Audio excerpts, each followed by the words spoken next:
always a fun question. And it's funny because I don't think I set out with that intention. It just sort of kind of became part of my acting career, which is really exciting, because I started in theater and I got that start. It's been like over 16 years now, I think, which is crazy. And then in college, I got more into film and TV. And then I randomly got this casting call audition for Funimation, and I was like, oh, okay, cool. So I sent in my information and went into audition, and I didn't hear anything for like a year. And I was like, that's fine, it's no big deal. And then randomly, like a year later, I got an email and they were like, hey, can you come in and record Walla on this show? And at the time I didn't even know what Walla was, but I was like, yeah, let's go. So that was really exciting. And that was what kind of, I guess, made me interested in it, because prior to that, I had only watched one anime, which was Soul Eater, and I liked it, and I thought it was super cool, but I didn't realize that that was like a career people could have. And so I kind of fell into it by happy accident, honestly, just by going in and auditioning, and then a year later hearing back from them, and little did they know what they were getting themselves into. Day in the life of a voice actor. A lot of it is being in my super hot recording studio, which is my walk-in closet. And I don't have any kind of ventilation or anything in there. So if I'm in there for multiple hours at a time, it's like, oh, yikes, I need to shower now. But a lot of it, honestly, I check my email like 80 million times a day. So it's a lot of checking emails, seeing what auditions are coming in.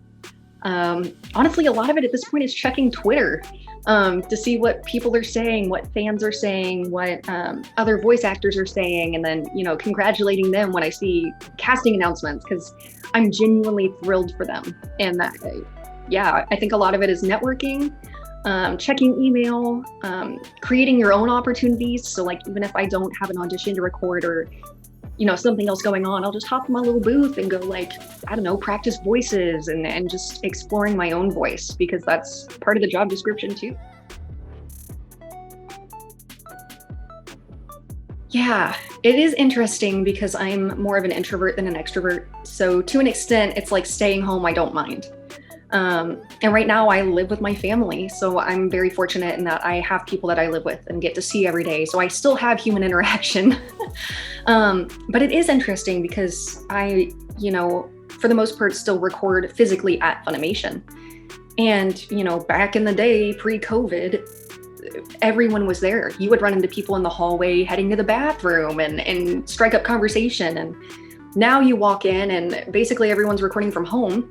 So I'm the only one in my particular studio, and then both the director and the audio engineer are plugged in from their houses. So I hear their voices, but I don't see them. So it's definitely, it hasn't impacted necessarily the workflow at Funimation, but it's changed the connectivity between all of the voice actors and the staff. So I'm excited to see where we go from here. Funimation's done a really good job taking care of us, making sure that we're safe and COVID compliant. But when they move into their new space, I'm excited to see what that's like. Absolutely. So the first anime that I ever watched was Soul Eater, and I watched the dub on Netflix. And that really kind of lit the fire under me, because prior to that, I didn't really realize that women could voice boys. Because in theater and film TV, you might see that, but for the most part, what you look like is what you're selling and what you're going to play. So when I heard Brittany Karbowski was voicing Black Star, I was like, I'm sorry, what? And I thought that was super cool because it was breaking this mold that I had been so accustomed to over the years. And so I kind of wanted to try that because I'm a lower pitched female, like my voice, it doesn't go super high. And I was like, maybe there's a role for me in this world. So Brittany Karbowski is a big influence on me. And Laura Bailey, I have looked up to her for the longest time. And I think so many people do, because she is the kindest human being. And she also just has so much vocal variety and the kinds of roles that she can adapt to and bring to life. I find that very inspiring. So those are two of my influences.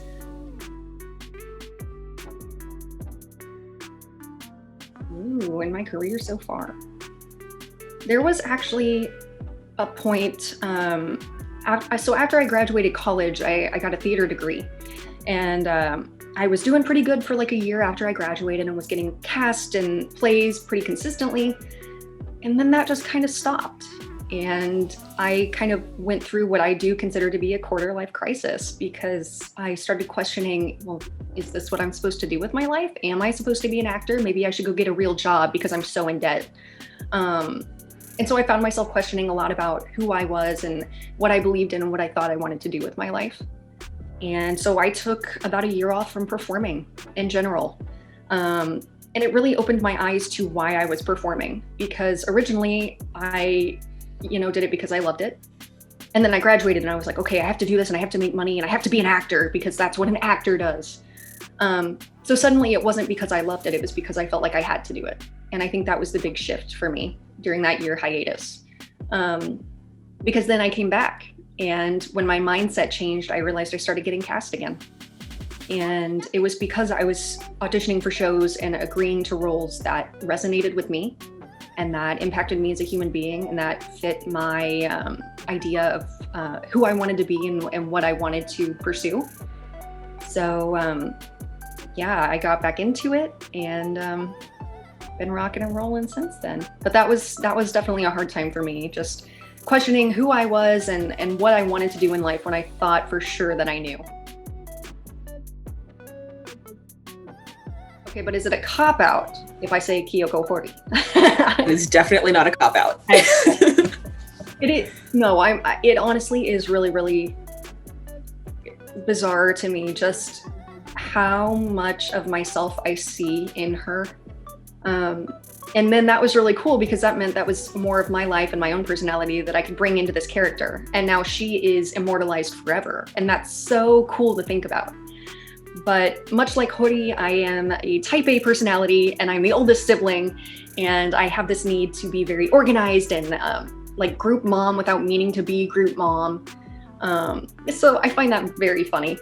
And I think it's important too that she has this realization, partway through the show, that when you let yourself soften and you allow yourself to be vulnerable with other people, it can change things in your life in the most profound, beautiful way possible. And I think that's something that I've come to terms with recently, because for most of my life I've been very stoic and very down to business. And it was only like in the past few years that I realized, like, let go, have fun, and open up to people, because you only get one life and you only get one chance at friendships sometimes and these opportunities, and say yes and just be the light that you were called to be. Absolutely. And I think I didn't even realize it was bleeding into the next question, but like it's that same thing where opening up to others and allowing yourself to be vulnerable and make those friendships and nurture those friendships and just opening up and letting yourself be light and accept light and feed that light back out into the world. I do feel like there's still a stigma attached to mental health and mental health awareness. I think we're slowly but surely becoming a little more open to discussing it and talking about, possible past trauma and our emotions. But I think one of the biggest things that has helped me is finding a creative outlet and a way to express myself. And maybe it's not necessarily creative, maybe you like cooking or skateboarding or, sports or something, but finding something to get super connected with, and then, maybe connecting with other people through that, but finding a way to express yourself just in any way, shape, or form. Because then when you become so open in that regard, you find yourself opening up in other ways and maybe being more willing to discuss, things that you're going through personally, or being more willing to listen to other people and their problems. And the more I think that we listen and discuss with one another, the more, mental health becomes more talked about and less stigmatized. I think like a lot of people, high school was a really rough time for me. And my sophomore year, I went through a particularly dark time, and I won't go into detail, but my parents ended up finding me and they got me the help that I needed. And I spent 2 weeks in an inpatient facility with a bunch of other people my age who were in high school. And we would get together, and it was a very, structured environment, and I thrived off of that. And it made me feel very calm and relieved my anxiety. And we all got to, talk about our problems and what our issues were. And I realized that people come from all kinds of backgrounds and have these problems. And I didn't feel judged in that environment. And I think we all felt very safe. And so going forward, that's something that I've tried to bring into my own life is, being less judgmental and listening to people. And, if they want, some sort of feedback or they need comfort, just listening to what they need and want at that time, which is something I'm still working on. It's something I haven't always been good at. But yeah, I went through a dark time then, and then I went through, I guess, what I still call my quarter life crisis a couple of years ago. And now I've kind of changed my perspective on life and my goal in life. And my goal is just to leave people better than I found them. And you can do that in any number of ways. And I think that's why it's so great, because I don't feel limited. I can do that through my art. I can do it through coffee when I work at Starbucks. I can do it through conversation. There are so many avenues, but I really feel like that's my calling in life. Anime is so cool because it is this animated medium that addresses so many important topics. And a lot of times they don't address it head on, so you don't even realize what you're watching. But it's these underlying important messages of hope and of strength. And I think that's why it resonates so strongly with me, and why I connect so deeply with it, because I'm like, I've been there. You see these heroes and they're like, look at how far I've come. And I'm like, yes, I am right there with you. And so I love that they can address these topics, maybe in a humorous way, in a lighthearted way. They can attack it in this like action-packed adventure type way, or a rom-com, or any number of ways. And so that allows it to be more accessible to all kinds of people. And I think that's also really important, because anime is no longer this like dweeby, dorky, stigmatized thing to watch. I don't want to call it mainstream, but it's become so accessible. And I think people are really realizing that it's a great medium to watch, because it does talk about so many important topics. For me, it was finding a really good support system. And it could be anyone. It could be friends. It could be family. It could be, I don't know, hopefully not a stranger you find on the internet. But I mean, it's some way to cope healthily, and some way to vent your frustrations, talk about your feelings, and then having that support system give you exactly what you need back. Whether it is constructive feedback, whether it's a shoulder to cry on, maybe you just want someone to sit there and watch anime with you. But it's important to let them know what it is that you need, so that they can reciprocate that. And I think finding a creative outlet for me was important. And for others, it could be just finding a hobby, finding something that you're really, really passionate about. And it doesn't have to be your career. It could just be some, little side hobby that you really, really love. But finding something to go all in with, and then sharing that love with the world.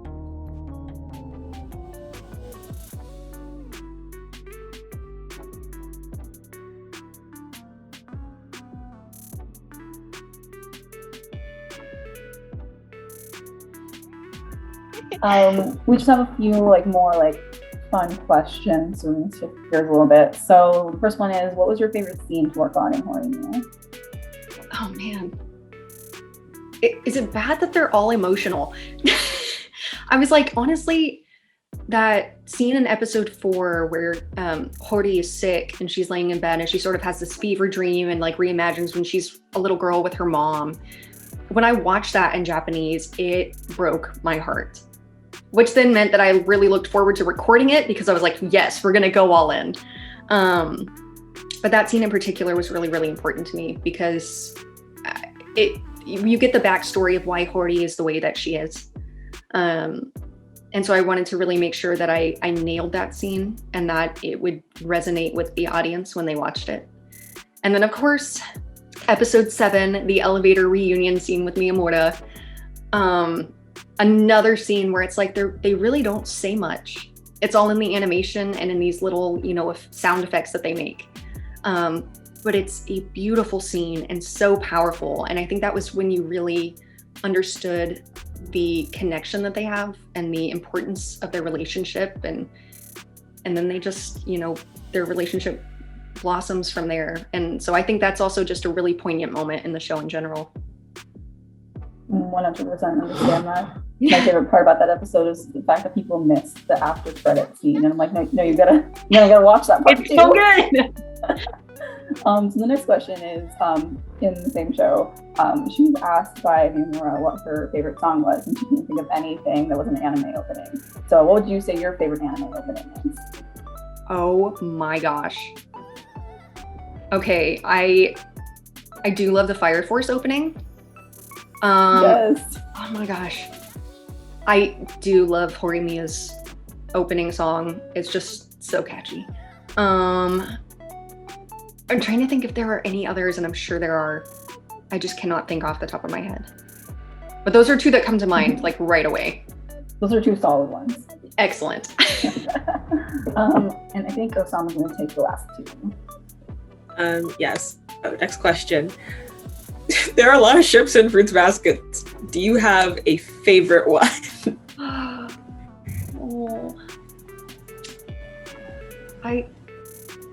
Dude, it's always Kyo and Toru.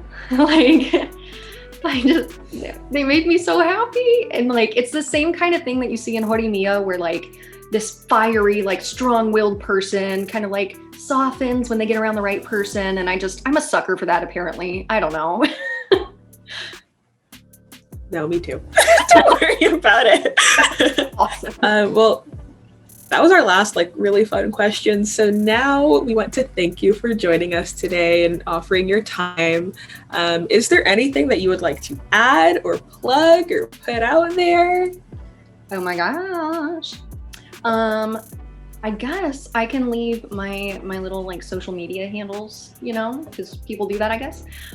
So you can find me on Twitter. It's at MarisaDuran_. And then on Instagram, I am at MarisaDuran, no underscore, because I was one of the OGs apparently on Instagram and got my actual name as my handle. Just thank you guys for bringing me on, and so all the fans and anyone out there that's looking to be a voice actor, I want you to know that regardless of what your voice sounds like or what you think you might be cast as, or whether or not you were accepted by your peers in school, there is a place for you in this world, and I promise you that it is out there and you will find it. You just have to keep looking. You have my support, and you have the support of millions of others across the world, and I think that's incredibly cool. So keep on going. It's going to happen for you.